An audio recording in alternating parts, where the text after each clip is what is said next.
बिस्मिल्लाहिर्रहमानिर्रहीम। बच्चों, आज हम एक्सरसाइज 4.3 क्वेश्चन नंबर 2 कर रहे हैं। उससे पहले आप एक थ्योरम चेक करें, स्लोप से रिलेटेड है। कहते हैं कि इफ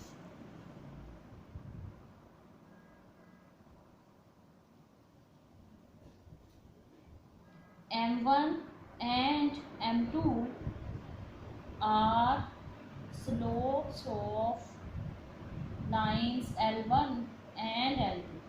दो लाइन्स हैं आपके पास। एक लाइन L1 की स्लोप m1 है, L2 की स्लोप m2 है। Then number 1, L1 and L2 are parallel if m1 slope is equal to parallel का मीन्स ये दो आपके पास मीन्स है L1 L2। आप इन्हें दो साइड्स पे जितना मर्जी बढ़ाते चले जाएं, ये कभी भी एक दूसरे को इंटरसेक्ट नहीं करेंगी। अच्छा, और स्लोप आप कैसे फाइंड करती हैं? आपको दो पॉइंट्स दिए जाते हैं, आप उन दोनों पॉइंट पे स्लोप का फॉर्मूला अप्लाई करते हैं तो आपके पास स्लोप आ जाती है। अच्छा, and number 2, L1 and L1 is perpendicular to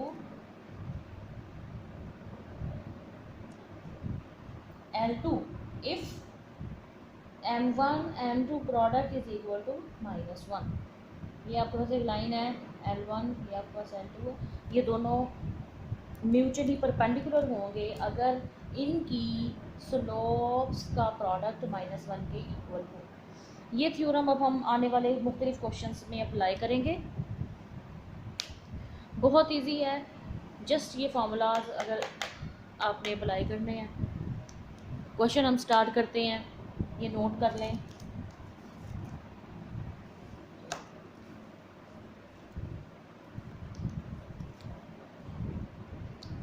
अब देखिए क्वेश्चन नंबर 2 पार्ट 3,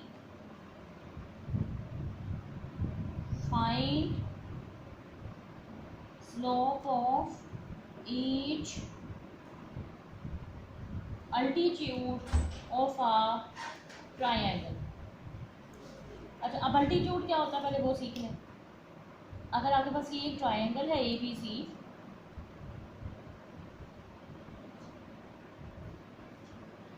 अगर आपके पास ये एक ट्रायंगल है ABC और आप इस साइड के ऊपर एक परपेंडिकुलर ड्रॉ करें फ्रॉम ऑपोजिट वर्टेक्स। यहाँ से आप एक परपेंडिकुलर ड्रॉ करते हैं जो कि 90 एंगल बना रहा हो, तो ये सपोज ये D पॉइंट पे इंटरसेक्ट करता है आके, तो ये CD आपका CD इज अल्टीट्यूड। ठीक हो गया जी। अच्छा, अब ये जो अल्टीट्यूड है इसके लिए ज़रूरी नहीं है कि ये मिड पॉइंट यहाँ पे ये D मिड पॉइंट होगा। जैसे मैंने कल आपको मीडियन वाला क्वेश्चन बताया था, वो भी ऑपोजिट वर्टेक्स से ही आता है, लेकिन वो मिड पॉइंट पे आता है। मीडियन का परपेंडिकुलर होना ज़रूरी नहीं। ये आप यहाँ से लेकर आ गए, ये मिड पॉइंट पे आप आए थे A और B, ये आप मिड पॉइंट पे आए हैं। लेकिन यहाँ पे 90 का एंगल हो, 90 का एंगल हो ये ज़रूरी नहीं। यहाँ पे 90 का एंगल है तो ये अल्टीट्यूड है। ये भी ऑपोजिट वर्टेक्स से रहा है। मीडियन भी ऑपोजिट वर्टेक्स से हम यहाँ पे ड्रॉ करते हैं, लेकिन ये मिड पॉइंट को टच करती है, लेकिन ये 90 का एंगल नहीं बनाती। ज़रूरी नहीं है कि बनाए। सो अब आपके पास अगर आपने ये CD लाइन का स्लोप फाइंड करना है तो उसके लिए आप ये वाला फॉर्मूला अप्लाई करेंगे, M1 M2 product is equal to -1। क्यों? क्योंकि CD is perpendicular to AB और AB की स्लोप हम फाइंड कर चुके हैं। तो आप यहाँ से एक स्लोप अगर M2 आप कह रहे हैं AB की स्लोप को, तो -1/M2 करेंगे तो आपके पास स्लोप ऑफ CD आ जाएगा। अब मैं आपको क्वेश्चन सॉल्व करके दिखाती हूँ। पहले मैंने अभी एक ड्रॉ किया,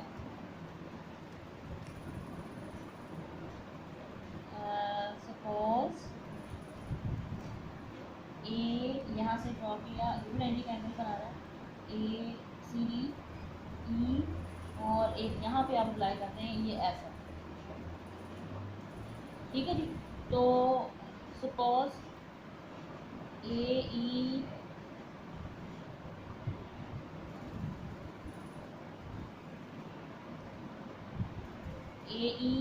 सी डी एंड डी एफ, ये बी और एफ को मिला दें, D F are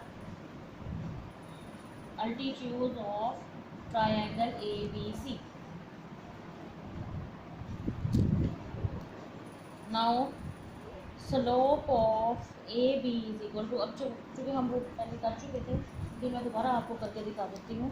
4,2 and B is a है आपके पास 8,6 और बी है आपके पास -4, तो स्लोप ऑफ ए बी क्या होगी, y2 minus y1 x2 minus x1, and suppose मैंने इसे m1 कह दिया, तो y2 आपने किया 2 माइनस 6, x आपने माइनस किया -4 minus 8 is equal to -4 over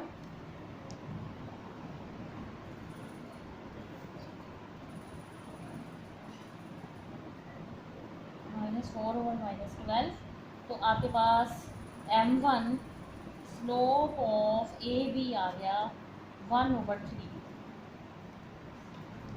अब आप चेक करें, as C D is perpendicular to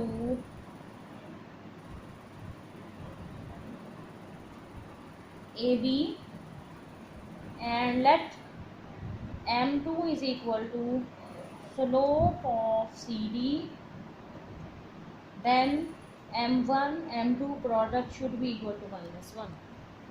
C D A B के ऊपर परपेंडिकुलर है, तो ए बी की स्लोप m1 और सी डी की स्लोप m2 का प्रोडक्ट -1 के इक्वल होगा। m1 की आप वैल्यू पुट करें 1/3, m2 is equal to -1, m2 is equal to -3, आपने क्रॉस मल्टीप्लाई करवा दिया। Hence